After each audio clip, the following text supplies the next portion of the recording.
अस्सलाम वालेकुम सर। जी वालेकुम सलाम। सर कैसे हैं आप? शुक्र अल्लाह का।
अस्सलामुअलैकुम सर। वालेकुम सलाम बच्चों।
ये लाइन नजर आ रही है आपको, जो लोअर लाइन है?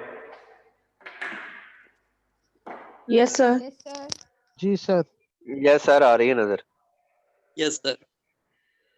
फिर हम स्टार्ट करते हैं आज का हमारा lecture.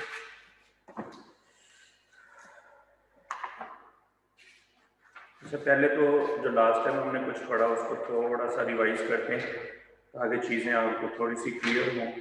I think last sir light time थोड़ी सी कम है, प्लीज लाइट थोड़ी। आवाज़ नहीं आ रही। सर लाइट लाइट नहीं आ रही आपको? लाइट तो बहुत सारी ऑन है।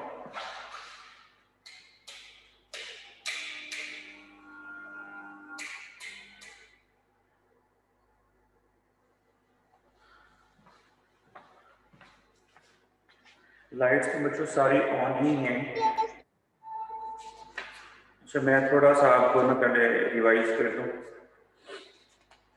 कि लास्ट टाइम जो है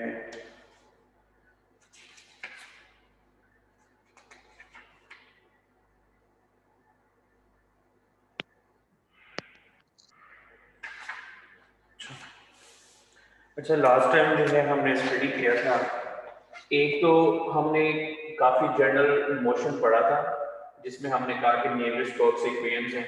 उसमें ना हमने 3 केस किए थे, ठीक है, और उसमें हमने ना 2 पैरेलल प्लेट्स ली थी, ठीक है, और हमने कहा था कि जी कभी अपर प्लेट जो है वो मोशन में हो, लोअर प्लेट जो है वो रेस्ट पे हो, ठीक है। दूसरा केस था कि दोनों प्लेट्स जो है रेस्ट पे हों, ठीक है, और मोशन जो है वो ड्यू टू प्रेशर ग्रेडियंट हो, और फिर हमने कहा था कि प्रेशर ग्रेडियंट भी हो और अपर प्लेट जो है वो भी मूव करे। तो इस तरह से हमने 3 केसेस जो है वो स्टडी किए थे, ठीक है, जिसको हमने कहा था कि नेवियर-स्टोक्स इक्वेशंस हैं, ठीक है। नंबर 2 पे हमने फर्स्ट, ठीक है, and second problem of Stokes किया था, ठीक है, प्रॉब्लम ऑफ स्टोक्स, ठीक है, ये हमने जो है वो लास्ट पे किया। इसमें केस क्या था कि आपके पास एक हॉरिजॉन्टल प्लेट है इनफाइनाइट लेंथ की, ठीक है, एक्स डायरेक्शन में और वाई नॉर्मल।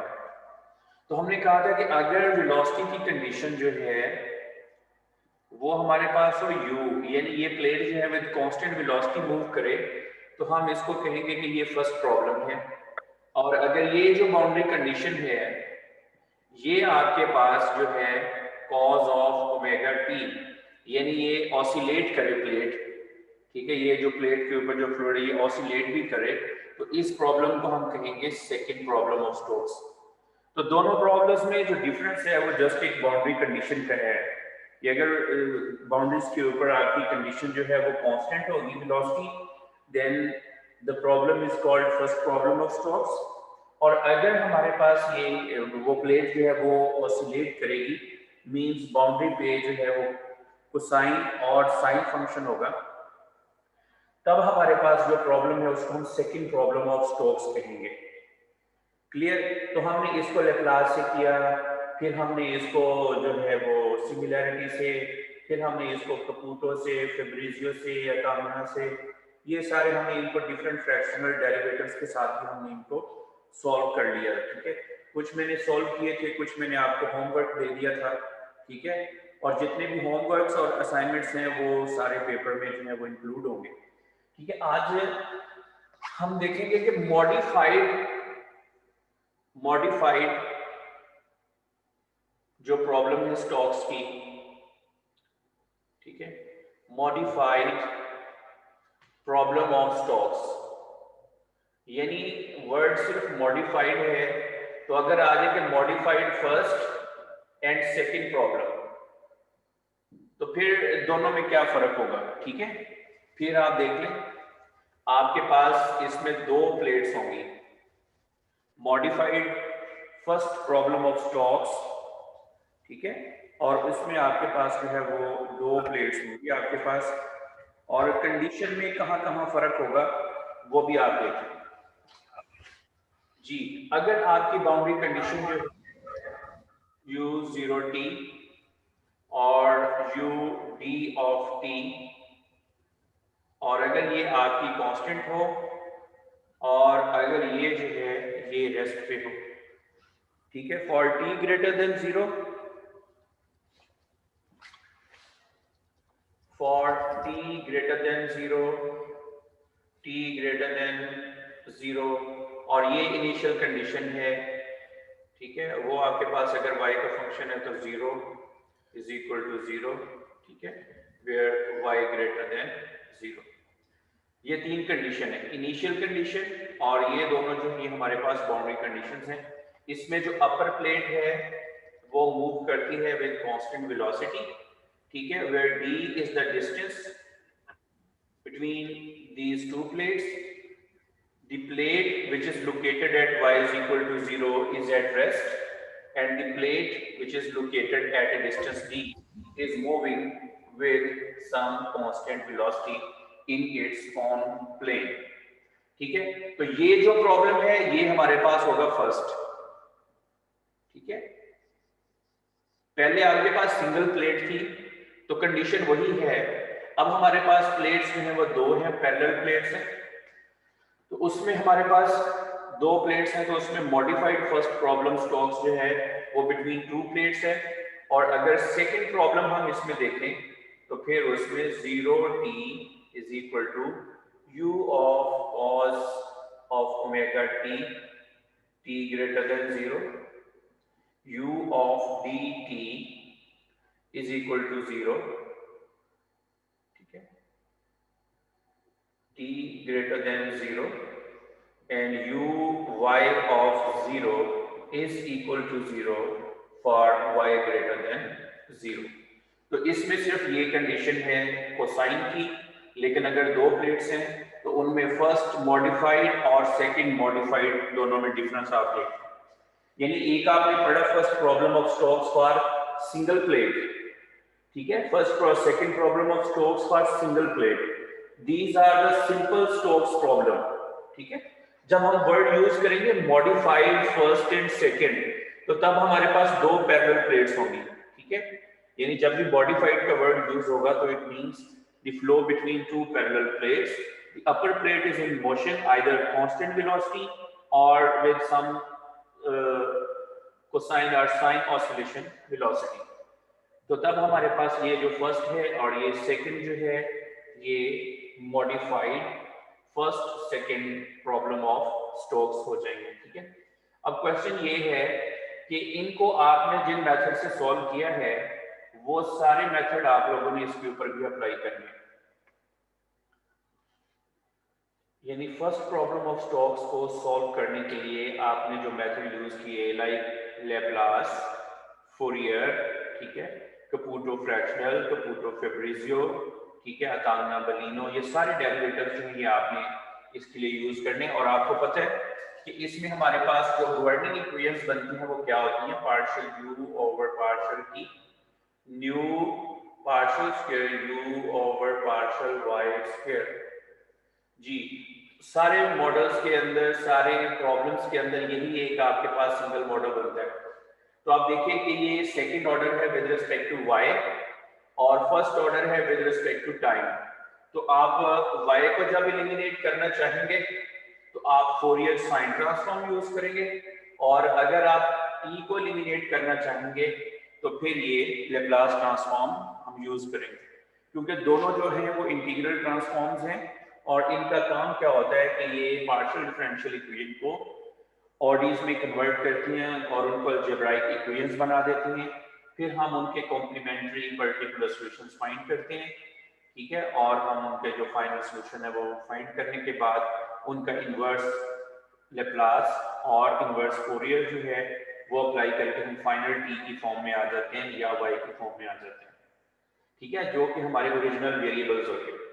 तो ये डिफरेंस था इसमें first problem of Stokes and second problem of Stokes for single plate, और ये है फॉर टू प्लेट्स। तो ये भी सारे जो फर्स्ट मॉडिफाइड फर्स्ट सेकंड, ठीक है, इसको आपने क्या करना है, आपने लैप्लास से, फोरियर से, कपूटो से, कपूटो फेब्रिजियो से और अतांगना बलिनो दोनों से सॉल्व करना है, सबसे सॉल्व करना है आपने, ये नोट कर रहे हैं, ठीक है। जो मेथड जो है आप इसके ऊपर लैप्लास अप्लाई कर दें, ठीक है, लैप्लास से सॉल्यूशन इसके निकालें, फूरियर साइन ट्रांसफॉर्म यूज करें, ठीक है। नंबर 3, आप इसको कपूटो से सॉल्व करें। नंबर 4 कपूटो फेब्रेजियो से सॉल्व करें। एक्सक्यूज मी सर, जी सर प्लीज या पॉइंटर चेंज कर लें, सर क्लियर नहीं आ रहा। मार्कर तो वैसे बच्चों बहुत अच्छा चल रहा है, चलिए मैं इसको चेंज कर लेता हूँ। भैया इसको थोड़ा सा जूम कर ले, कैमरे को पास कर दे। बेटा फिर वो व्हाइट बोर्ड की ना विड्थ बहुत कम हो जाएगी। सर एक साइड ज्यादा नजर आ रही है ना, जिस साइड पे आप लिख रहे हैं ना वो साइड पूरी नहीं नजर आ रही। ये नजर नहीं आ रहा, जी ये अब तो कुछ भी नहीं नजर सर फोकस नहीं सही हुआ हुआ कैमरा। सब ब्लर हो गया।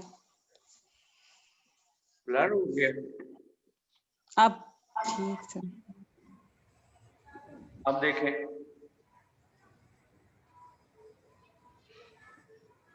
चले मैं नेक्स्ट कोशिश करता हूँ कि थोड़ा सा बड़ा लिखूं, ठीक है। लेकिन सर राइट साइड से थोड़ा सा अभी भी नजर नहीं आ रहा।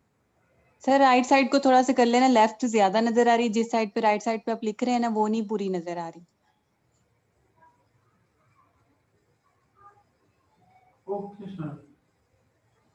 अब ठीक है। जी सर अब ठीक है। चलो ओके। अच्छा Thank तो you, मैं sir. एक जो मॉडिफाइड है, एक प्रॉब्लम जो है सेकंड प्रॉब्लम ऑफ स्टॉक्स, ये आप लोगों ने शायद किया या नहीं किया, ठीक है। इसको एक मेथड मैं आपको बता देता हूँ, आप उस मेथड की मदद से जो है उस प्रॉब्लम को कर सकते हैं, ठीक है। और उसके जो है वो सोल्यूशन जो है वो आप निकाल सकते हैं, ठीक है। मैं आपको जो है वो मेथड बताता हूँ।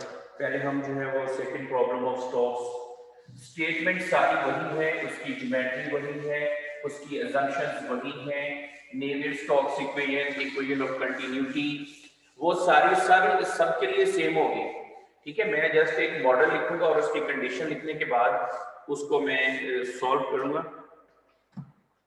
जो कि ये है मॉडल आप लोगों को partial u over partial t, nu partial square u over partial y square, ठीक है।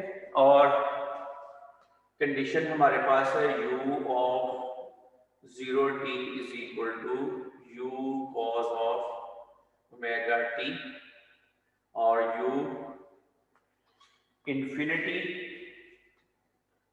Of t is equal to 0, और u y of t is equal to finite. मतलब इस ये कोई फाइनाइट वेलोसिटी जो है ये आपके पास हो सकती है, ठीक है, at y is equal to 0। तो ये हमारे पास दो जो है वो इसकी बाउंड्री कंडीशन है। जो मेथड हम यूज करेंगे, एज्यूम करेंगे, ठीक है, वो आप देखिएगा कि हम कहते हैं let u y of t is equal to real of f of y, ठीक है, into e power iota omega t. ये मेथड जो है आप इजीली तब लगा सकते हैं अगर आपकी बाउंड्री कंडीशन जो है वो कोसाइन या साइन ऑसिलेटिंग हो। ये वाला जो मेथड है ये तब ज्यादा फिजिबल है। तो अब आपने क्या कर दिया कि ये जो सॉल्यूशन है, let's see equation number 1 2 and 3, हमने कहा कि ये जो है be the solution of equation 1, be the solution of equation number 1। अगर ये इक्वेशन नंबर 1 का सॉल्यूशन है तो it must satisfy equation number 1। तो हमने क्या करना है, डिफरेंशिएट करेंगे पहले इसको, partial u over partial t, r e f of y into iota omega e power iota omega t, ठीक है। Again partial u over partial y is equal to r e f prime of y, ठीक है, e power iota omega t, ठीक है। Again मुझे इसका second derivative required है, ठीक है, partial u over partial y is equal to R E mean real. आपको पता है कि ये e power iota omega t किसके इक्वल होता है? Iota omega e power iota omega t आ जाएगा। ठीक है, तो ये देखिए अगर आपके यहाँ पे साइन की कॉस के लिए कॉस की जगह अगर साइन भी हो तो दोनों के लिए एक जैसा ही सोल्यूशन है। तो इस वजह से मैंने इन दो, ये बाउंड्री कंडीशन हो या ये हो, मैंने उसको जरा आइडल फॉर्म में लिख लिया। आप इसकी डेरिवेटिव आ जाएगा f double prime y aorta omega T iota omega t। ठीक है, हमने कहा कि ये जो है ये सॉल्यूशन है इक्वेशन नंबर 1 का, तो इसको सेटिस्फाई करना चाहिए इसको। तो ये दोनों वैल्यूज जो हैं, ये वाली वैल्यू और ये वाली वैल्यू, ठीक है, दोनों इक्वेशन नंबर 1 में सब्स्टिट्यूट कर दो। जी कोई इसमें सवाल प्रोडक्ट है? फार्मूला नहीं लगेगा? जी इसमें प्रोडक्ट फार्मूला नहीं लगेगा? कौन सा फार्मूला? सर दो थे ना, एफ ऑफ वाई और ई पावर एयोटा मेगा टी थे, तो इन पे प्रोडक्ट फार्मूला नहीं लगेगा डेरिवेटिव का? वेरी गुड, ये किसने सवाल पूछा है? तो बस हमने ओ हाँ जी। बच्चे वो कांस्टेंट है, टी के हिसाब से डेरिवेटिव नहीं कर रहे, वो कांस्टेंट है। बेटा जो दूसरा फंक्शन है इसमें ना टी इन्वॉल्व नहीं है? बेटा ये देखो ना, इसमें y है ही नहीं, एक फंक्शन है वाई के आगे- रिस्पेक्ट का और दूसरा है t का। तो जब y का यहाँ पे सेकंड डेरिवेटिव रिक्वायर्ड है, यहाँ पे टाइम का फर्स्ट डेरिवेटिव रिक्वायर्ड है, तो दोनों वैल्यूज आगे- इसको करेंगे। ठीक है, और जो सिंपलीफाइड फॉर्म बनेगी वो मैं आपको बताता हूँ कि सिंपलीफाइड फॉर्म आपकी क्या बनेगी। ठीक है, जब इन दोनों टर्म्स को यहाँ पे यूज करेंगे तो आपके पास जो सिंपलीफाइड फॉर्म आ जाएगी वो आप लिखिए, ये देखिए, real of iota mega f of y e power iota omega t is equal to nu real of f double prime of y e power iota omega t। ठीक है, जब आप इसको सिंप्लीफाई करेंगे, ठीक है, ये e power iota omega T आपने देखा दोनों तरफ पे है, रियल पार्ट दोनों तरफ पे है। ठीक है, तो आप जब आप इसको सिंप्लीफाई करेंगे तो आपके पास ये क्या आ जाएगा, f double prime of y minus iota omega over nu f of y is equal to 0। अब आपने देखा कि ये फंक्शन पहले y और t का था, लेकिन जब मैंने ये वाला जो सॉल्यूशन एज्यूम किया, इसको जब मैंने उसमें सब्स्टिट्यूट किया तो मेरे पास ये सिर्फ सिंगल वेरिएबल y के फंक्शन में ये कन्वर्ट हो गया। ठीक है, अब नेक्स्ट देखें, नेक्स्ट स्टेप, क्योंकि मैं इसकी कोई खास फॉर्म बनाना चाहता हूं तो मैंने इसको 2 से मल्टीप्लाई भी कर दिया और 2 से डिवाइड भी कर दी। ये जो टर्म थी इसको मैंने 2 से मल्टीप्लाई भी किया और 2 से डिवाइड भी किया। ठीक है, फर्दर इम्प्लाइज है, क्योंकि मैं इसकी एक खास फॉर्म को जो है वो अटेन करना चाहता हूँ, इस वजह से मैंने 1 plus iota omega over 2 nu, ठीक है, f of y is equal to 0। ठीक है, ये जो 2 आयोटा है इसको मैंने बेसिकली रिप्लेस कर दिया इसके साथ। ठीक है, और ये आप लोगों को ऑलरेडी पता होगा कि इसका जब आप स्क्वायर ओपन करेंगे 1 square plus iota square plus 2 iota, 1 minus 1 plus 2 iota, तो ये 2 आयोटा के इक्वल आ जाएगा। इसीलिए जो 2 आयोटा है उसको मैंने 1 प्लस आयोटा होल स्क्वायर से रिप्लेस कर दिया है। तो ये मेरे पास जो है ये बन गई है डिफरेंशियल इक्वेशन, जो कि ऑर्डिनरी डिफरेंशियल इक्वेशन है डिपेंडिंग अपॉन वन वेरिएबल। ठीक है, अब हमने चलना है अपनी कंडीशंस की तरफ। अब हमने कंडीशंस के ऊपर भी वही जो सब्स्टिट्यूशन हमने ली है वो हमने अपनी कंडीशन के ऊपर भी अप्लाई करनी है, ठीक है, कि क्योंकि वो जो ओरिजिनल कंडीशंस हैं, ये देखें जो हमारे पास ओरिजिनल कंडीशन है ना वो u के साथ कंडीशन है, ठीक है, cos of omega t u of infinity of t is equal to 0। अब लिहाजा चूंकि मैंने u को जो है वो सॉल्यूशन एज्यूम किया था, अब इसकी कंडीशन भी मैंने f में कन्वर्ट करनी है, ठीक है। तो f में कैसे हमने एज्यूम क्या किया हुआ था, real of f of y e power iota omega t, ठीक है। अब आपने इसमें y जो है उसको 0 सब्स्टिट्यूट करें, ठीक है। क्या सब्स्टिट्यूट करेंगे, 0,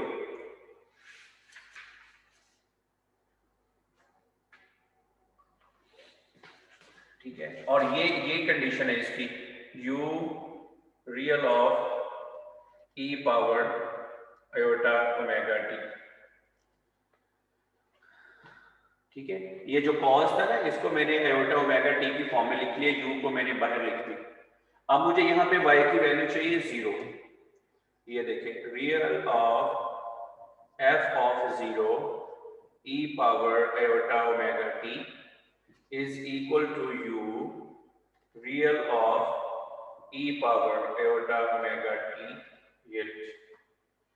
अब आप जब इसको सिंप्लीफाई करेंगे, ठीक है, तो आपके पास जो पहली कंडीशन है वो आ जाएगी f of 0 is equal to u, ठीक है। कंपेयर कर दें लेफ्ट राइट साइड को, ठीक है। सिमिलरली जब आप दूसरी कंडीशन को करेंगे तो f of infinity is equal to 0। तो ये आपका जो है वो क्वेश्चन जो है मॉडल जो है वो ODE में रिड्यूस हो गया। अब चूंकि ये सेकंड ऑर्डर थी इसलिए मुझे दो कंडीशंस जो है वो रिक्वायर्ड थी कि अगर इसमें कांस्टेंट्स आएंगे तो मैं इसका सॉल्यूशन जो है इन कंडीशंस की मदद से कांस्टेंट को फाइंड कर लूंगा और देन हम सॉल्यूशन जो है वो ऑब्टेन कर लेंगे, ठीक है। अब ये हमारे पास ऑर्डिनरी डिफरेंशियल इक्वेशन है और आपको पता है कि अगर आपके पास ऑर्डिनरी डिफरेंशियल इक्वेशन हो तो उसके कॉम्प्लीमेंट्री सॉल्यूशन जो है या जनरल सॉल्यूशन जो है वो आप कैसे फाइंड करते हैं, ठीक है। f of y is equal to c1 e power minus ji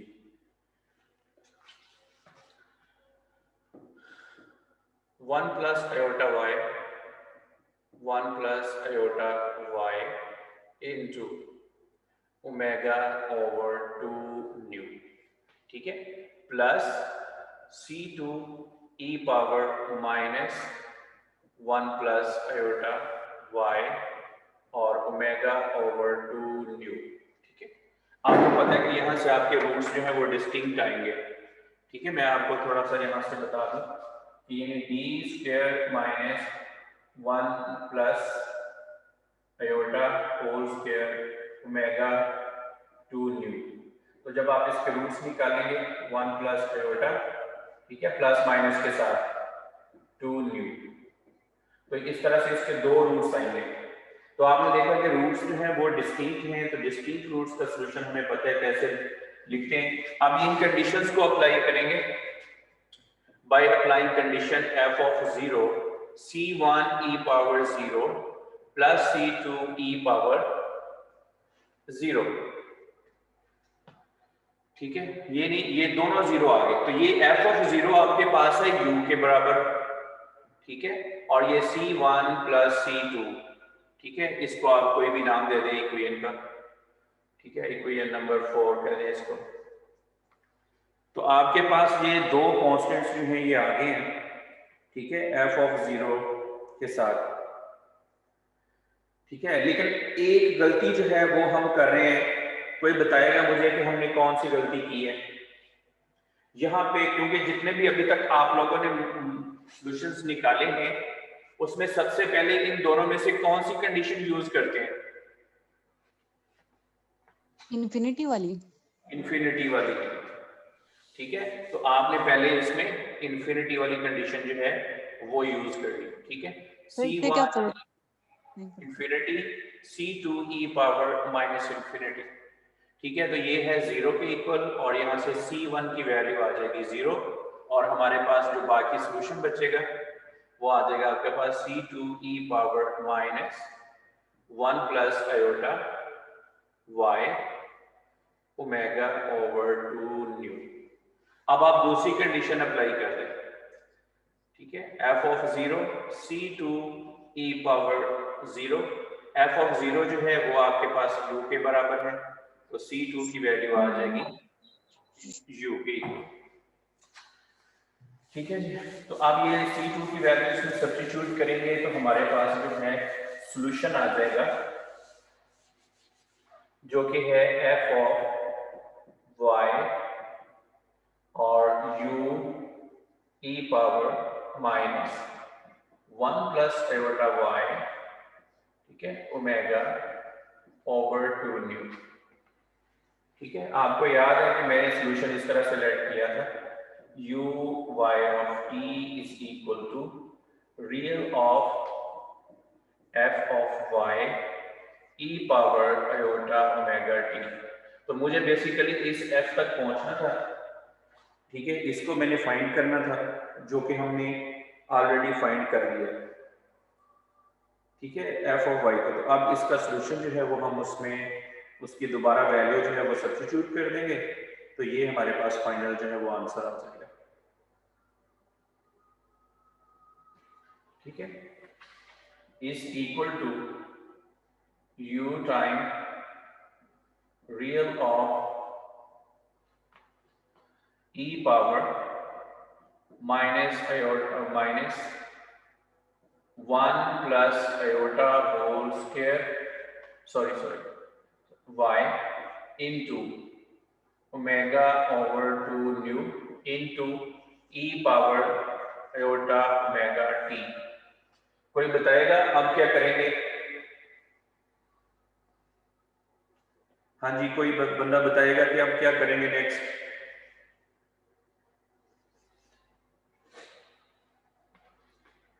next क्या करेंगे हम?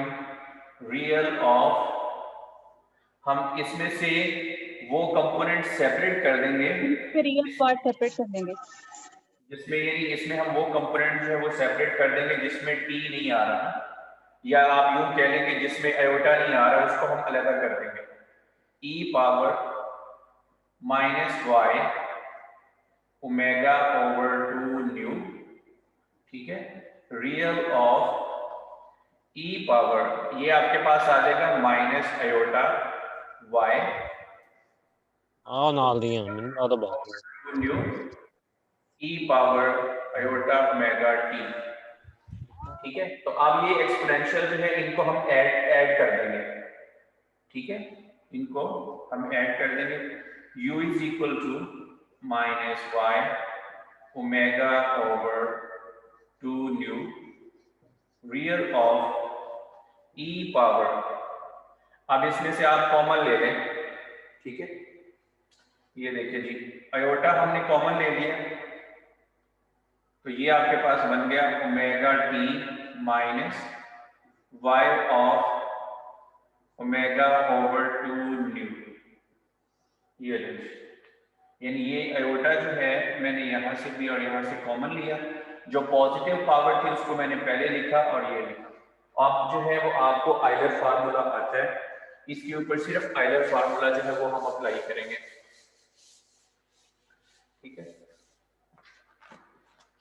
तो अब हमारे पास जो फाइनल सॉल्यूशन है वो है u y of t is equal to u e power minus y omega over 2 nu, ठीक है। ब्रैकेट में यहाँ नीचे लिख लेता हूँ, तो इसको जब आप लिखेंगे रियल ऑफ, तो ये आपके पास आ जाएगा cos of omega T minus y omega over 2 nu plus iota sine omega T minus y omega over 2 nu, ये लीजिए। अब आपकी बाउंड्री कंडीशन रियल पार्ट थी यानी कॉज के साथ थी, तो हम इसमें से सिर्फ कॉज वाला रियल पार्ट जो है वो हम चूज कर लेंगे। ये देखिए मैंने रियल लिखा था। अगर आपकी बाउंड्री कंडीशन ये होती u0t is equal to u sine of omega t, तो मैं यहाँ रियल की जगह पे इमेजिनरी लेके चलता। इमेजिनरी लिखते हैं जी समझ आ रही है बेटा? कुछ सवाल है आपका? नहीं सर, कोई ओके सवाल नहीं क्लियर है है। सर। मैं ये कह रहा हूँ बेटा कि अगर बाउंड्री कंडीशन आपकी साइन पे होती ना, तो जो सॉल्यूशन हमने अज्यूम किया था, ठीक है, ऐसे उसमें रियल की जगह पे हम इमेजिनरी लेके चलते थे, imaginary of f of y e power iota omega t, ठीक है। लेकिन हमारी कंडीशन चूंकि कोसाइन फंक्शन पे थी जो कि रियल पार्ट है, तो हम इसका जो सॉल्यूशन लिखेंगे u y of t u e power minus y omega over 2 nu cos of omega t minus y omega over 2 nu. जी ये हमारा सॉल्यूशन आ गया, ठीक है। अगर ये बाउंड्री कंडीशन साइन पे होती तो इस रियल को हम इमेजिनरी से रिप्लेस कर देते और बिल्कुल ऐसे ही इस क्वेश्चन को लेके चलते और यहां से हम इसका इमेजिनरी पार्ट ले लेते, तो फिर हमारे पास जो सॉल्यूशन बनता, ठीक है, तो वो हमारे पास आ जाता u e power minus y omega over 2 nu sine of omega t minus y omega over 2 nu. ये हमारा कोसाइन के साथ है कि अगर हमारे पास बाउंड्री कंडीशन साइन फंक्शन हो तो ये कंडीशन, ये सॉल्यूशन है। अब हमने देखना ये कि सॉल्यूशन तो हमने फाइंड कर लिया, क्या ये सॉल्यूशन ठीक भी है या नहीं, ठीक है। कैसे पता चलेगा कि सॉल्यूशन फाइंड करने के बाद आपने उसको चेक करना है कि आया कि ये सॉल्यूशन जो है ये वैलिड भी है या नहीं। तो उसके लिए हम क्या चेक करते हैं, बाउंड्री कंडीशन। इस सॉल्यूशन में आप y को जो है वो 0 सब्स्टिट्यूट कर दें, तो आपके पास क्या आ जाएगा, u e power 0 cos of omega t minus 0 is equal to u cos of omega t। ये लेंगे, तो ये जो सॉल्यूशन है इसने हमारी जो बाउंड्री कंडीशन है उसको सेटिस्फाई कर दिया। Clear?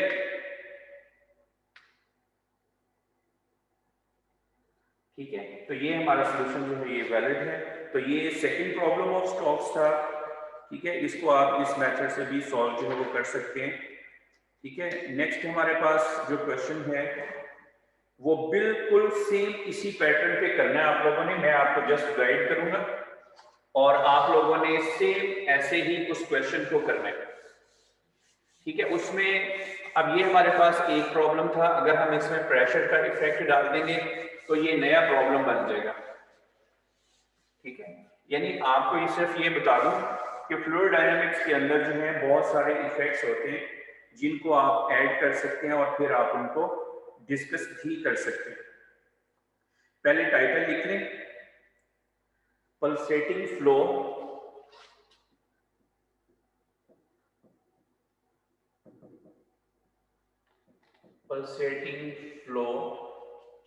between two parallel surface, between two parallel surface, ठीक है। दो जो है ये पैरेलल सरफेसेस हैं, ठीक है। जब आपने ये सारा क्वेश्चन वैसे ही करना है, मैं आपको जैसे पहले स्टेटमेंट, ठीक है, इसकी स्टेटमेंट जो है वो आप करेंगे, ठीक है। उसके बाद आप अजम्पशंस जो हैं उनको आप बताएंगे कौन कौन सी अजम्पशंस ली हैं आपने। फिर उस प्रॉब्लम की आप ज्योमेट्री बताएंगे कि ज्योमेट्री क्या है। फिर आप उसकी जो है इक्वेशन ऑफ कंटिन्यूटी लिखेंगे, इक्वेशन ऑफ कंटिन्यूटी। फिर आप नेवियर-स्टोक्स इक्वेशंस लिखेंगे, ठीक है। और ये सारी चीजें आपने जो है वो करनी है। इसके बाद जो आपके पास मॉडल बनेगा, ठीक है, वो आप देख लें। उनको मैं मॉडल को लिख रहा हूँ 1 over rho partial p over partial x plus mu partial square u over partial y square। तो जो अभी हमने क्वेश्चन किया है और ये जो हमने क्वेश्चन किया है, इस क्वेश्चन में और उस क्वेश्चन में क्या फर्क है? ये पैरेलल सरफेसेस हैं, ठीक है। और इसमें हमारे पास जो है UAT है और ये भी 0 है, और U-AT है, ये भी 0 है। यानी ये दोनों पैरेलल सरफेसेस हैं, लेकिन दोनों ही रेस्ट पे हैं, इनमें कोई मोशन नहीं है, ठीक है। और एज है 2 है is the distance between these two parallel surfaces. और फर्दर हम ये हमारी कंडीशंस हैं, ये जो मैंने आप लोगों को बताया ना कि बाउंड्री कंडीशंस क्या है। फर्दर हम ये अज्यूम कर लेते हैं कि इफ प्रेशर ग्रेडियंट यानी पार्शियल p और partial x is equal to px cos of omega t। जो अभी हमने प्रॉब्लम किया ना उसमें ये वाला फैक्टर नहीं था, ठीक है। लेकिन इस केस के अंदर जब हमने इस प्रॉब्लम को मॉडल किया तो ये फैक्टर आ गया जो कि प्रेशर है। अब वो कह रहे हैं कि इसकी जगह पे आप ये वाला फैक्टर यूज करेंगे, ठीक है। इक्वेशन नंबर 1 बाउंड्री कंडीशन जो है इसको आप 2 कह दें, 3 और ये 4। Using 4 in 1, using equation 4 in equation 1, ठीक है जी। इक्वेशन 1 जो है इसको इसमें यहाँ यूज कर दें इसकी वैल्यू, तो हमारे पास जो फर्दर इक्वेशन बन जाएगी वो हम लिखते हैं, ठीक है।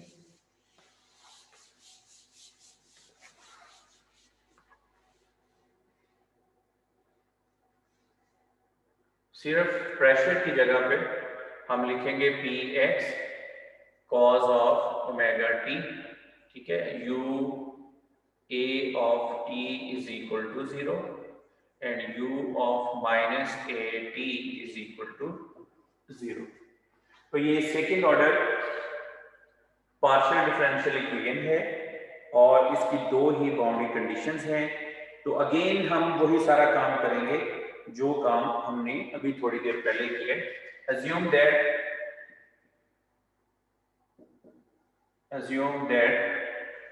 u y of t is equal to real of f of y e power iota omega t, ठीक है। ये हमने पहले भी किया है। तो आपको ये वाला मेथड अगर इजी लगे तो आप इसको भी अडॉप्ट कर सकते हैं किसी भी पार्शियल डिफरेंशियल इक्वेशन को ऑर्डर्स में कन्वर्ट करने के लिए। तो ये हमारे पास पार्शियल डिफरेंशियल इक्वेशन है, इसका सॉल्यूशन जो है चूंकि इसमें अननोन जो है वो u है, ठीक है। तो u जो है ये वेलोसिटी है और हमारा टारगेट यही होता है कि हमने जब फ्लूइड फ्लो करे तो हम उसकी वेलोसिटी जो है उसको मेजर करें, उसको कैलकुलेट करें कि कैसे मूव कर रहे हैं, उसकी स्ट्रीम लाइन क्या बनती है और उसके अंदर जो पैरामीटर्स आ रहे हैं उनका इफेक्ट क्या है इसके ऊपर, ठीक है। तो ये हम be the solution of 1, be the solution of 1। और अगर ये 1 का सॉल्यूशन है तो इसको बस सेटिस्फाई करेगा, ठीक है। तो आप इसको जो है वो आप कैसे लिखेंगे, आपने ये ऑलरेडी चीज कैलकुलेट की हुई थी, ठीक है। लास्ट लेक्चर में हमने अभी की है आयोटा ओमेगा, ठीक है, f of y e power iota omega, ठीक है, minus 1 over rho real of p of x e power iota omega, ठीक है, plus real of f double prime of y e power iota omega t. ठीक है, तो आपने क्या करना है कि ये जब इसको सिंप्लीफाई करेंगे, ये रियल वगैरह जो है इसको जब आप उड़ा देंगे सारी, इसको सिंप्लीफाई करेंगे, तो ये सिंप्लीफाई करने के बाद आपके पास जो इक्वेशन बनेगी वो आपके पास आ जाएगी minus iota omega over new F is equal to p of x, ठीक है, ओवर रो न्यू। ठीक है जी, लेकिन अब कोई बताएगा कि अब जो इक्वेशन बनी है उसकी नेचर क्या है? एनीवन? अब ये जो मेरे पास ये जो इक्वेशन बन गई है, जिसको मैं अभी हाईलाइट भी करता हूँ, सिर्फ आप लोगों ने मुझे ये बताना है कि ये इक्वेशन क्या है, कौन सी डिफरेंशियल इक्वेशन है? Sir non homogeneous. शाबाश, सेकंड ऑर्डर नॉन होमोजेनियस। ठीक है, सेकंड ऑर्डर नॉन होमोजेनियस। तो ये बेटा बीएससी का सवाल है, आपको जरूर आता होगा कि हम इसका जनरल सॉल्यूशन जो है वो कैसे फाइंड आउट करते हैं। ठीक है, तो ये पहले जो हमने क्वेश्चन किया ना उसमें होमोजेनियस थी, तो सिंपली मैंने उसका पर्टिकुलर सॉल्यूशन फाइंड किया। ठीक है, और उसमें कांस्टेंट आ गए, तो मैंने एक कंडीशन अप्लाई करके कांस्टेंट को फाइंड किया, सॉल्यूशन आ गए और दैट्स ऑल। अब इस केस में हमारे पास ये नॉन होमोजेनियस आ गया, तो इसको कैसे सॉल्व करते हैं ये भी आप लोगों को पहले से आइडिया है कि हम पहले इसकी ऑक्सिलरी इक्वेशन लिखते हैं। ठीक है, ऑक्सिलरी होमोजेनियस इक्वेशन लिखते हैं, ठीक है, जिससे हमें रूट्स मिलते हैं। ठीक है, सॉरी, तो ये प्लस माइनस के साथ आएगा, प्लस माइनस, और ये चीज आ जाएगी।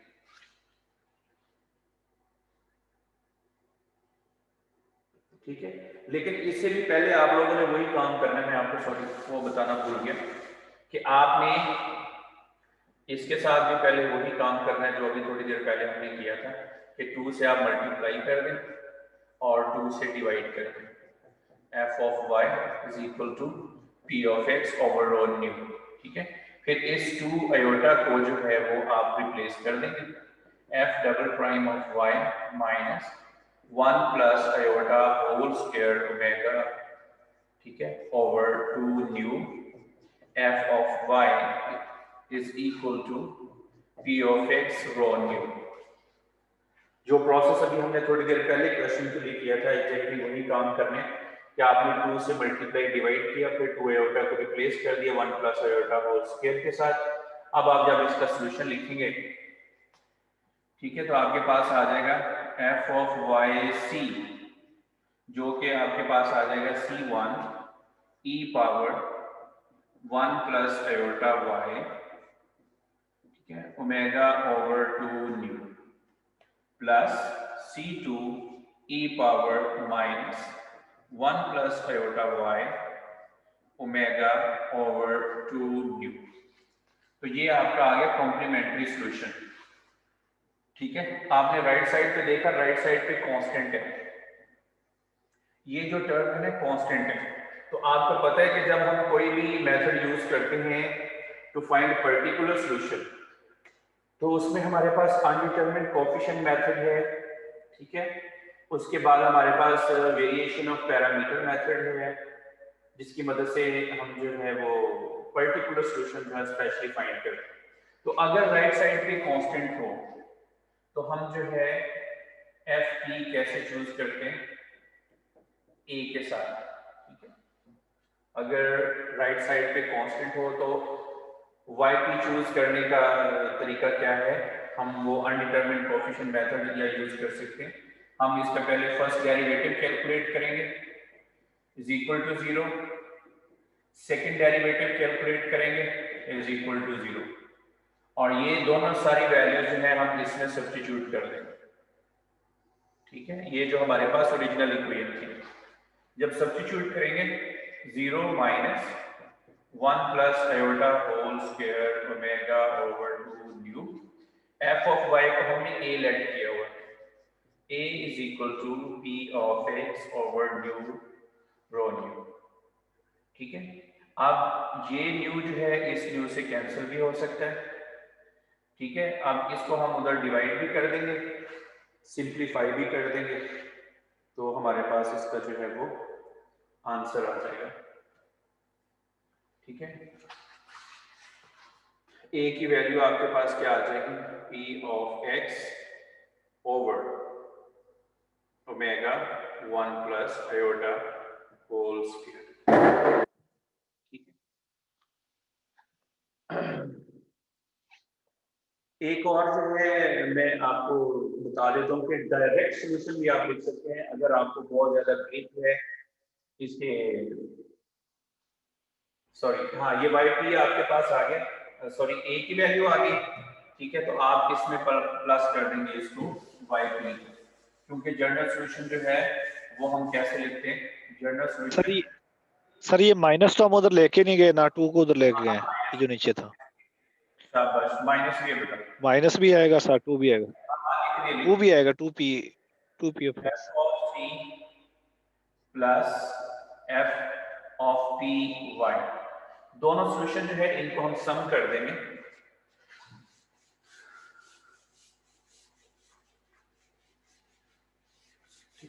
मैं बस आगे थोड़ा सा चला के क्वेश्चन आप लोगों के लिए छोड़ दूंगा, आप लोग जो है वो बाकी आप खुद करेंगे।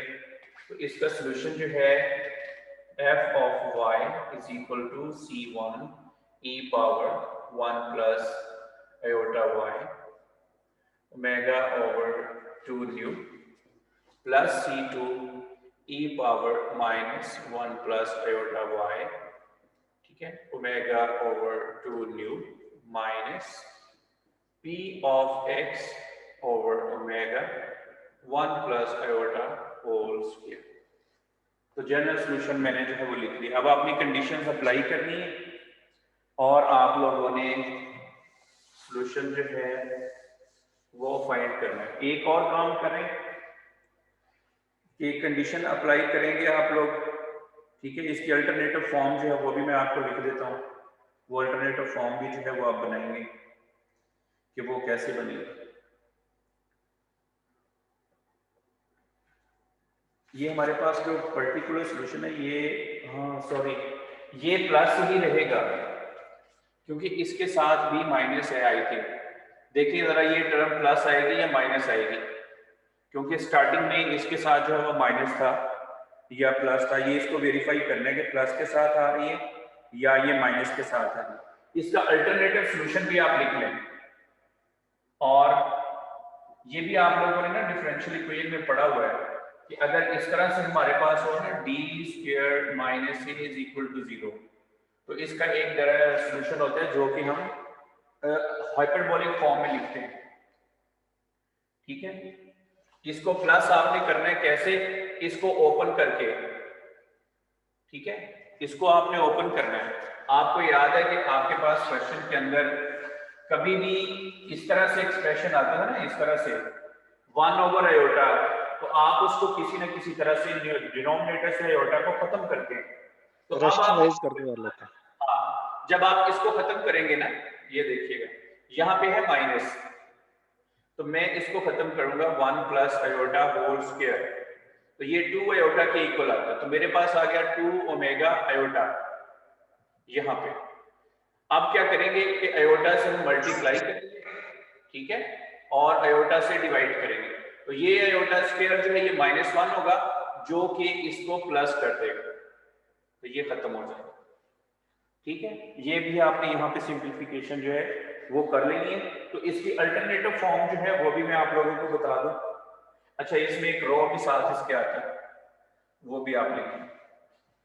तो इसकी अल्टरनेटिव फॉर्म जो है वो सॉल्यूशन की वो ये है, f of y p of x iota over 2 omega rho plus c1 cos hyperbolic, ठीक है, 1 plus iota omega over 2 nu y, ठीक है, plus c2 sine hyperbolic 1 plus iota 2 nu into y, ये इसकी अल्टरनेटिव फॉर्म है, ठीक है। अब आपने क्या करना है, दोनों कंडीशंस अप्लाई करनी और उसका सॉल्यूशन जो है वो आप लोगों ने फाइंड करना, ठीक है। यानी वो जो आपको शुरू में, क्योंकि इसमें हमारे पास दो कांस्टेंट आ रहे हैं C1 और C2, तो अब आपने पहले क्या करना है कि ये आपके पास कंडीशन थी, आपने उनको पहले ये देखिए f of a e power iota omega t और बाउंड्री पे कंडीशन 0 थी, ठीक है। तो 0 अगर लिखा हो तो ये 0 ही है, इसको जब खत्म करेंगे, क्योंकि आपको पता है कि e पावर आयोटा t कभी भी 0 नहीं होता, तो f of a is equal to 0।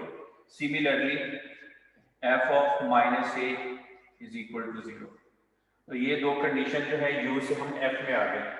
हमारा सारा क्वेश्चन जो है वो u में था, हमने उसको पहले f में कन्वर्ट कर दिया, ओडीज बना के उसका सॉल्यूशन फाइंड किया, फिर उसकी कंडीशन को भी हमने ओडीज में कन्वर्ट किया और तब उसका सॉल्यूशन जो है वो हमने। एक्सक्यूज मी सर, जी सर यहाँ पे e की पावर जो ओमेगा टी है, आयोटा ओमेगा टी है, इसका हमने रियल पार्ट लेना है। रियल पार्ट इसका कॉज आ जाएगा, कॉज ओमेगा टी, लेकिन कॉज ओमेगा टी तो 0 के इक्वल हो सकता है ना, क्योंकि कॉज 0 0 के इक्वल होता है। नहीं बेटा, इसको ऐसे तो नहीं ना करना आप लोगों ने। नहीं सर, अगर हम इसको पहले रियल सेपरेट कर लें, क्योंकि हमने सिर्फ रियल पार्ट है ना इसका। मेरी बात सुनो ना, ये अगर आपके पास इसका मतलब क्या है कि रियल ऑफ यानी 0 e पावर ओमेगा टी, ये चीज है। बात समझ रहे हो ना, मैंने वैसे 0 वहां पे लिख दिया है क्योंकि उसकी राइट साइड थी 0, जब मैं उसको कन्वर्ट करूंगा ना तो 0 को अगर मैं यहाँ लिख लूं e power iota omega t, तो ये देखो f of a is equal to 0। बेटा यहाँ पे मैंने डायरेक्ट 0 लिख दिया था क्योंकि मैंने ये चीज नहीं लिखी। आपको पता है ना कि ये जो मैंने आपको बताया था कि u a t is equal to 0 है, ठीक है, 0 है। तो अब जब मैंने इसको f में कन्वर्ट करना है तो यहाँ पे जो मैं लिखूंगा ना वो ये चीज होगी, ये देखें, रियल ऑफ u क्या था 0 e power iota omega t। तो अब आप जरा कंपेयर करो, f of a is equal to 0, ठीक है, ऐसे आएगा। मैंने वहां पे डायरेक्ट जो है वो यूज कर लिया, इस वजह से आप लोगों को थोड़ा मसला होगा।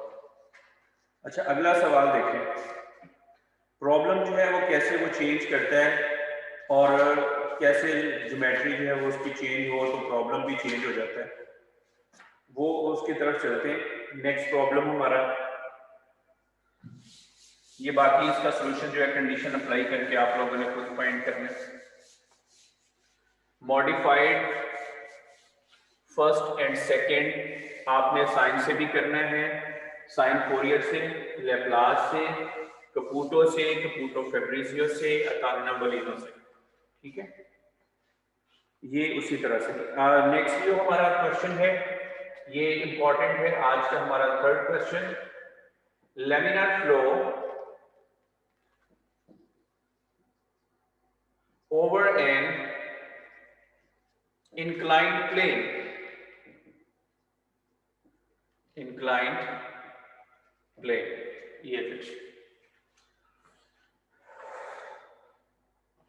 मैं थोड़ा सा आपको थोड़ा बैकग्राउंड बता दूं कि प्रॉब्लम कैसे बनते हैं। जब आपके पास एक प्लेट थी, ठीक है, आपने उस क्वेश्चन को मॉडल किया और आपके पास इस तरह से एक पार्शियल डिफरेंशियल इक्वेशन जो है मॉडल की फॉर्म में आ गई।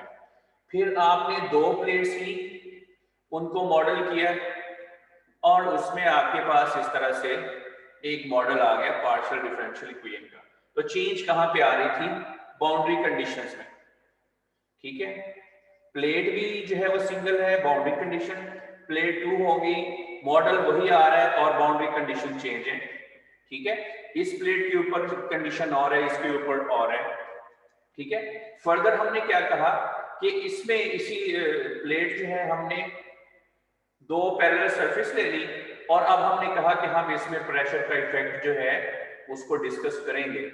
पहले हम अज्यूम कर लेते थे कि प्रेशर जो है उसको हम इग्नोर कर देंगे, लेकिन फिर इस केस में हमने जो अभी किया है ये पल्सेटिंग फ्लो वाला, उसमें हमने इस प्रेशर को जो है वो कंसीडर किया है। तो इसी तरह से हर मॉडल के अंदर इफेक्ट जो है वो ऐड होता जाता है। ये देखिए इसके लिए जो है ये सिंगल प्लेट है, ये हमारे पास 2 प्लेट्स हैं लेकिन विदाउट प्रेशर, लेकिन ये हमारे पास 2 प्लेट्स हैं विद प्रेशर। ठीक है, तो ये इस तरह से सारी जो ज्योमेट्री है प्रॉब्लम के ज्योमेट्री के अकॉर्डिंग उसका मॉडल और उसके अंदर हम किसी भी इफेक्ट को डिस्कस कर सकते हैं। ठीक है, यानी आप की प्लेट यानी ज्योमेट्री जो वो मूव करें तब भी फ्लूइड फ्लो करता है, और अगर वो मूव ना करे तो फिर प्रेशर की वजह से जो है वो मूव करता है। तो ये हमने डिस्कस जो है वो सब के अंदर जो है वो फ्लूइड मॉडल्स ही करने हैं। और अभी जो हमने ऊपर क्वेश्चन लिखा है ये तो थी फ्लैट सरफेसेस, यानी फ्लैट प्लेट है 1 और फ्लैट प्लेट है 2 जो कि पैरेलल है। और अभी जो हमने ज्योमेट्री करनी है, ठीक है, वो देखें कैसी है। हमने कह दिया कि इंक्लाइंड सरफेस है कोई, ये देखिए, ठीक है, जारी बात है वो एक्स एक्सिस के साथ कोई ना कोई एंगल तो बनाएगी। इंक्लाइंड यानी इंक्लिनेशन तो होगा ही होगा, ठीक है। और ये हमारा जो है ये एक्स एक्सिस है, हम इसको जो है वही ले लेते हैं, ठीक है। इसकी विड्थ जो है वो हमारे पास b है, इसमें जो इसकी प्रोफाइल बनेगी वो ये है, ठीक है। u of y, u is equal to u of y, ठीक है। और यहाँ पे जो है ये ग्रेविटी एक्ट करती है डाउनवर्ड, ठीक है। ये हमारा जो है ये एक्स एक्सिस है और ये हमारा जो है ये वाई एक्सिस है, ठीक है जी।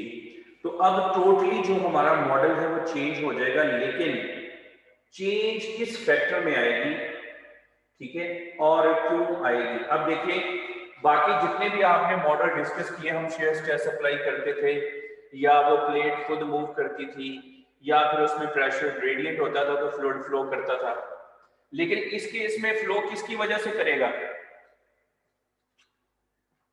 कोई बताएगा। अगर इंक्लाइन कर दे उसी प्लेट को या उस सरफेस को तो फिर फ्लो किसकी वजह से आएगा, कौन सा फैक्टर है जिसकी वजह से यहाँ पे पड़ा फ्लूइड जो है वो फ्लो करेगा डाउनवर्ड, कोई बताएगा। ग्रेविटी ग्रेविटी की वजह से सर।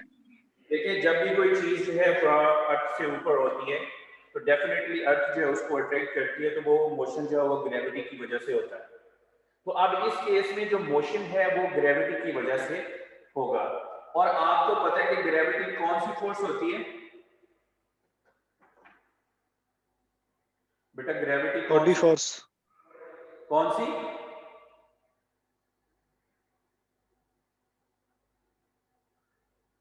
बेटा बताएं। Body force. Body force sir, body force. शाबाश, बॉडी फोर्स। तो आपने तो जब आप नेवियर-स्टोक्स इक्वेशंस लिखेंगे, मैं आपको लिख बताता हूँ, तो चेंज कहाँ पे आने वाला है ये देखिएगा। पार्शियल, मैं फर्स्ट कंपोनेंट लिख रहा हूँ, u partial u over partial x plus v partial u over partial y, w partial u over partial z is equal to minus 1 over rho partial x over partial p over partial x plus mu partial square u over partial x square partial square u over partial y square plus partial square u over partial z square, ठीक है, और plus रो bx, ठीक है। जब आप y का component लिखेंगे तो रो by रो bz रेस्पेक्टिवली, ठीक है। आपको पता है कि फ्लो 1 डायमेंशनल है, ये भी 0, ये भी 0, ये भी 0, ठीक है। यहां से ये y की डायरेक्शन में है तो फ्लो क्या होगा, अब हमारे पास ये चीज है, ठीक है। स्टेटमेंट आप वैसे लिखेंगे, असम्पशंस लिखेंगे, ऐसी फिगर बनाएंगे, इक्वेशन ऑफ कंटिन्यूटी लिखेंगे, नेवियर-स्टोक्स इक्वेशन लिखेंगे और असम्पशन इसके ऊपर अप्लाई करेंगे, तो आपके पास जो कंपोनेंट बनेगा partial u over partial t. Pressure को भी हमने एब्सेंट्स ले लिया कि there is a no pressure gradient, ठीक है, mu times partial square u partial y square. ऐसा मॉडल तो आपके पास पहले भी बनता आ रहा था जब सिंगल प्लेट थी ये वो, लेकिन अब हमने यह रो वी एक्स, ठीक है, रो वी एक्स। अब हमने यहां से इस फिगर से देखना है कि वो जो ग्रेविटी है उसका एक्स कंपोनेंट क्या है, ठीक है, उसका एक्स कंपोनेंट क्या है जी, कोई बताएगा? जी साइन थीटा आएगा या जी कॉस थीटा आएगा? क्योंकि दो कंपोनेंट होंगे ना, ये देखिएगा जरा, अगर मैं जी हमारे पास कोई है फंक्शन, ठीक है, थीटा, तो डेफिनेटली उसके दो कंपोनेंट होंगे, cos थीटा एंड sin जी थीटा। cos थीटा, जी cos थीटा, साइन थीटा आएगा सर। sin थीटा आना है सर। हाँ जी साइन थीटा आएगा, कैसे आएगा, कोई एक्सप्लेन करेगा? हाँ जी, तो बस बच्चों आप बताओ।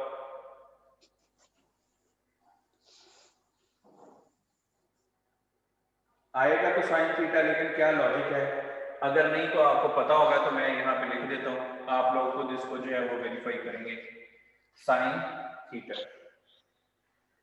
ठीक है, तो ये आपके पास जो है वो प्रॉब्लम आ गई, ठीक है। इसी तरह से जब इसका सेकंड कंपोनेंट करेंगे आप नेवियर-स्टोक्स इक्वेशन का, तो वो आपके पास क्या आ जाएगा, उसमें ये v आएगा तो ये 0 आ partial जाएगा, v over partial t।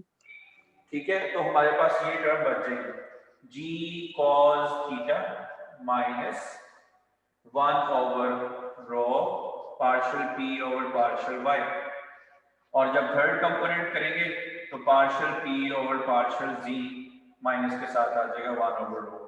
तो हम कहेंगे कि p जो है वो y z का फंक्शन नहीं है, सो वो जैसे हमने पहले किया हुआ था सारा, ठीक है, वैसे ही सारी हम मॉडलिंग करेंगे। तो हमारे पास जो मॉडल बन जाएगा फाइनली वो फर्स्ट कंपोनेंट से ही आएगा जिसमें हमने पार्शियल डिफरेंशियल इक्वेशन जो लिखी है। तो फाइनली हमारा मॉडल जो है आफ्टर अप्लाइंग नेवियर-स्टोक्स इक्वेशन, जो हमारा मॉडल बनेगा वो आप लोग जो है वो देख लें जी। वो आपके पास आ जाएगा d square u nu over d y square. Flow जो है वो स्टेडी फ्लो है, ठीक है, इस केस में तो हमारा partial u over partial T जो है ये भी 0 हो जाएगा। तो आपके पास ये सॉल्यूशन आएगा, ठीक है, और ये आपके पास फाइनल फॉर्म जो है वो मैं आपको बता देता हूँ, आपने फर्दर इसको जो है वो सॉल्व करना है।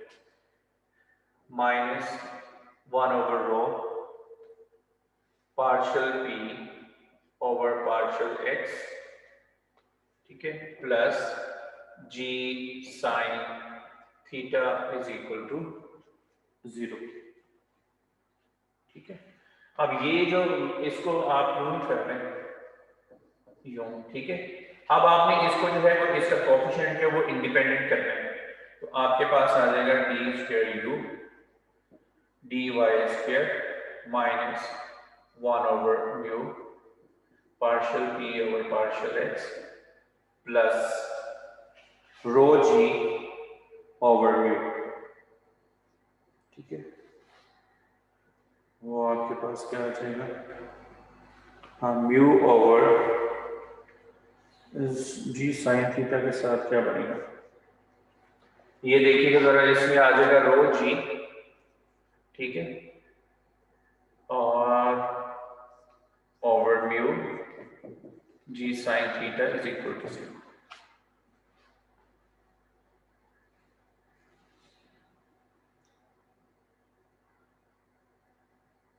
जी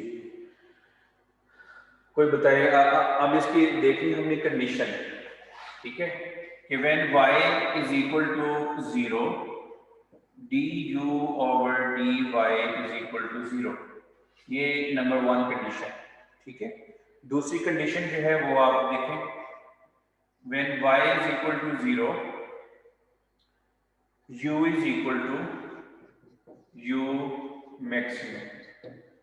ठीक है, पहले आपने ये कंडीशन अप्लाई करनी है। तो आप देखें कि ये सेकेंड ऑर्डर डिफरेंशियल इक्वेशन है और इसकी दो ही कंडीशंस हैं।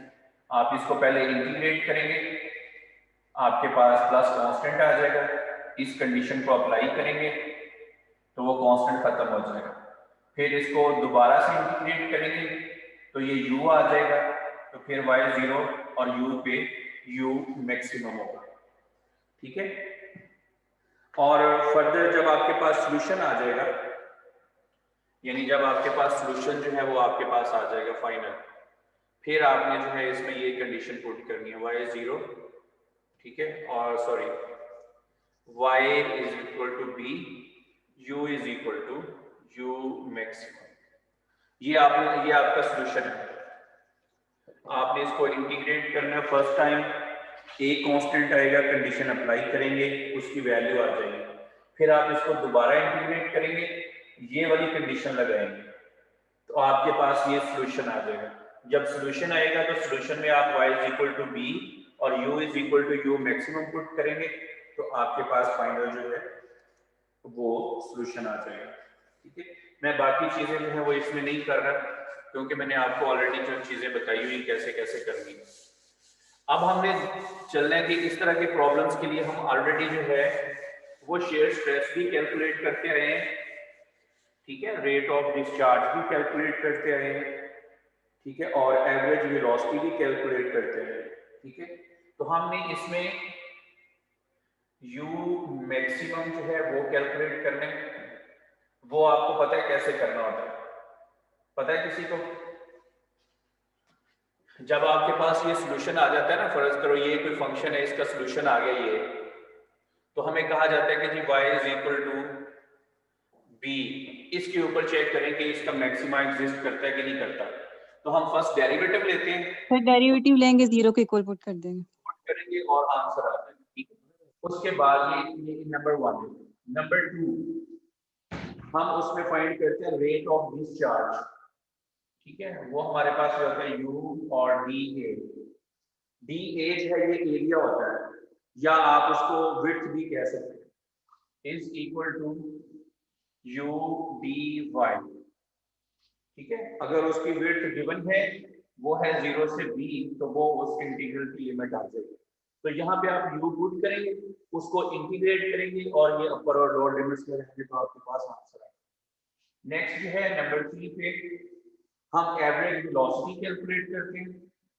वो हमारे पास होती है rate of discharge over area of the surface, यानी वो जो सरफेस है वो उसका एरिया क्या है। वो हम यूजुअली जो है वो डिपेंड करता है कि वो प्लेट है, ठीक है, या सिलेंडर है, या रेक्टेंगल है, या स्फीयर है, या सर्कल है, तो उसका एरिया जो है वो हम यूजुअली लेते हैं। ठीक है, तो इसमें आप वैल्यू पुट करेंगे जो क्यू की आएगी, एरिया से डिवाइड कर देंगे। और नंबर 4 पे शेयर स्ट्रेस है। ठीक है, और वो आप लोगों को जो है वो फार्मूला पता है, du ओवर dy, कि जो वेलोसिटी आएगी उसका आप y के रिस्पेक्ट से डेरिवेटिव लेंगे और यहाँ पे वैल्यू पुट कर देंगे, तो आपके पास आंसर आ जाएगा शेयर स्ट्रेस का। तो आपने देखा कि प्रॉब्लम कैसे चेंज हो रहे थे कि हम एक फ्लैट प्लेट से यकदम एक इंक्लाइंड प्लेट पे जब आते हैं तो उसमें कहां पे चेंज आती है। ठीक है, या फिर इंक्लाइंड से हम दो प्लेट्स के दरमियान आते हैं। तो ये अभी तक हमने जो सरफेसेस डिस्कस की हैं वो है सिंगल प्लेट, इंक्लाइंड प्लेन और पैरेलल सरफेसेस, यानी दो पैरेलल प्लेट्स के दरमियान मोशन अगर होता है तो इक्वेशन ऑफ कंटिन्यूटी और नेवियर-स्टोक्स इक्वेशन को हम कैसे अप्लाई करते हैं, उनकी क्या असम्पशंस हम उसमें चूज करते हैं। ठीक है, अभी हम ब्रेक के बाद आएंगे तो फिर हम सिलेंडर्स की बात करेंगे। फिर हम क्या करेंगे कि एक फ्लैट सिलेंडर लेंगे। ठीक है, कि अगर हमारी ज्योमेट्री प्लेट्स वाला जो है काम वो खत्म हो गया, अब हमने क्या करना है कि अगर आपके पास एक फ्लैट सिलेंडर है, ठीक है, तो फिर हम इसके ऊपर अजम्पशंस लगाएंगे। इसका देखेंगे कि सिलेंडर या पाइप एक ही चीज है, ठीक है, यानी आप इसको पाइप लाइक डोमेन कह सकते हैं या फिर सिलेंडर भी आप इसको कह सकते हैं, ठीक है, पाइप और सिलेंडर्स। तो हम इसमें देखेंगे कि इसका ये जो क्रॉस सेक्शनल एरिया है वो क्या है, ठीक है, ये उसका सेंटर है, ठीक है, और आपको पता है कि सेंटर के ऊपर जो है वो फ्लो मैक्सिमम होता है। जैसे हमने प्लेट की बात की थी, दो प्लेट्स के दरमियान कि सेंटर पे फ्लो मैक्सिमम है, इसी तरह से ये सिंगल सिलेंडर की हम बात करेंगे। तो इसमें चेंजेस कहाँ पे आ गए कि हम जो है वो कार्टेशियन कोऑर्डिनेट से, कार्टेशियन सिस्टम से हम सिलेंड्रिकल कोऑर्डिनेट सिस्टम में ट्रांसफर हो गए बस, ठीक है, सिलेंड्रिकल में।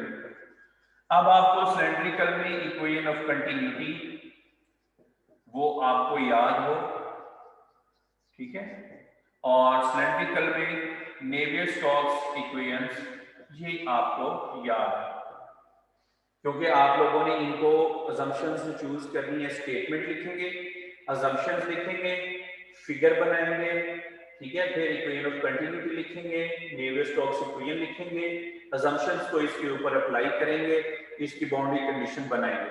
जब हमारे पास मॉडल बन जाएगा फिर हम देखेंगे कि इसको हमने किस मेथड से सॉल्व करना है, ठीक है। उसमें हमारे पास जो भी हमने सिंपल वाले मेथड पढ़े, लेप्लास है, फोरियर है, हेंकल है। जो ही हम सिलेंड्रिकल डोमेन में आते हैं ना, तो इसमें यूजुअली हेंकल ट्रांसफॉर्म लगती है। हेंकल जो है ये भी एक साइंटिस्ट है, ठीक है, तो ये यूजुअली ये जो ट्रांसफॉर्म है ये सिलेंड्रिकल कोऑर्डिनेट सिस्टम में जो वो यूज होती है। फोरियर साइन जो है ये कार्टेशियन में यूज होते हैं, ठीक है, लेकिन हम उनको सिलेंड्रिकल में भी कर सकते हैं, लेकिन एट द एंड आपको हेंकल ट्रांसफॉर्म जो है उसको यूज करना ही पड़ता है। तो हम पहले जो है वो सिंपल सिलेंडर के लिए करेंगे काम, ठीक है, और फिर उसके बाद हम इस सिलेंडर को इंक्लाइंड कर देंगे, ठीक है, यानी ये जो सिलेंडर है इसको हम इंक्लाइन कर देंगे और फिर फ्लो को डिस्कस करेंगे। तो प्रॉब्लम चेंज, ठीक है। नेक्स्ट हम ये करेंगे कि ये दो सिलेंडर्स हैं जो कि कॉन्सेंट्रिक हैं, ठीक है, ये चीज है, सिंगल पाइप और सिलेंडर, इंक्लाइंड पाइप और सिलेंडर, या फिर दो कॉन्सेंट्रिक सिलेंडर्स, ठीक है, दो कॉन्सेंट्रिक सिलेंडर्स जो हैं ये हमारे पास हो सकते हैं। तो इन तीनों के लिए मैं आपको ये वाला जो है फ्लैट सिलेंडर जो ये करवाऊंगा इंक्लाइंड, और ये कॉन्सेंट्रिक वाला जो है ये मैं आप लोगों को एज ए असाइनमेंट दे दूंगा, ठीक है। तो ये आप लोग जो है वो खुद करेंगे। और सर वो लिंक्स यूट्यूब पे कब डालेंगे? बेटा मैं एक बात अभी बता रहा हूँ, अभी फिलहाल कि ये अपलोडिंग जो है ना एक काफी बड़ा टास्क है। मैं जैसे ये लेक्चर की रिकॉर्डिंग आएगी मैं मूडल पे अपलोड करूंगा, ठीक है, मूडल से आपने फौरन डाउनलोड कर लेनी, ठीक है। सर वो प्रीवियस लेक्चर की, सर वो प्रीवियस लेक्चर्स का कर दें कुछ। नहीं बेटा मैं बताता हूँ ना बात, इसमें क्या है, आपने जब भी जूम को असेस करना है आपने यूएमटी अकाउंट से असेस करना है, ठीक है, नंबर 2, और कोशिश करें कि लैपटॉप से असेस करें डाउनलोडिंग के लिए। कई दफा ये होता है ब्राउजर का इशू होता है, अगर आप क्रोम यूज कर रहे हैं तो आप मोजिला पे चले जाएं, मोजिला के थ्रू से ओपन करें और फिर डाउनलोड करें तो हो जाता है, ठीक है। ऐसा पॉसिबल ही नहीं है क्योंकि मैंने सब लिंक्स के साथ पासवर्ड देता हूँ। तो आज का लेक्चर जो है जैसे ही मेरे पास रिकॉर्डिंग आएगी मैं इसको अपलोड कर दूंगा, आप लोगों ने फौरन इसको जो है वो डाउनलोड कर लेना। सर वो ओपन सही नहीं हो रहा बेटा मैंने बात बताई है ना, ब्राउजर चेंज करो, मोबाइल से ओपन ना करो, ठीक है, और यूएमटी की जो आपकी आईडी है वहीं से ही उसको असेस करें, ठीक है, फिर वो हो जाएगा। या अगर क्रोम पे आप उसको ओपन कर रहे हैं तो वो ओपन नहीं हो रहा तो आप मोजिला के थ्रू जाके उसको ओपन करें, ठीक है। हाँ तो अभी ऐसा है कि मैं जो है ये जूम ये वाला लिंक जो है ये खत्म कर दूंगा, तो ब्रेक के बाद जब आऊंगा तो एक नया लिंक जनरेट करूंगा, ठीक है। उससे क्या होगा कि ये लिंक एक अलग रिकॉर्डिंग हो जाएगी, अगले लिंक की अलग, तो दरमियान में जो ब्रेक होती है ना वो हम काट देंगे फिर, क्योंकि अदरवाइज वो ब्रेक भी वैसे ही चलती रहती है। ठीक है, फिर अभी हम ब्रेक करते हैं 20 से 22 मिनट की है। Okay sir. ओके बच्चों। Okay sir.